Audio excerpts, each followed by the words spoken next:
I'm Zack, and I'm 18. My dad's really good at labor-intensive work.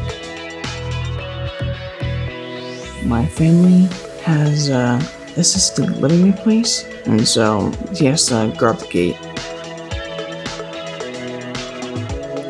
Probably go to car shows. We'll go to local and statewide car shows.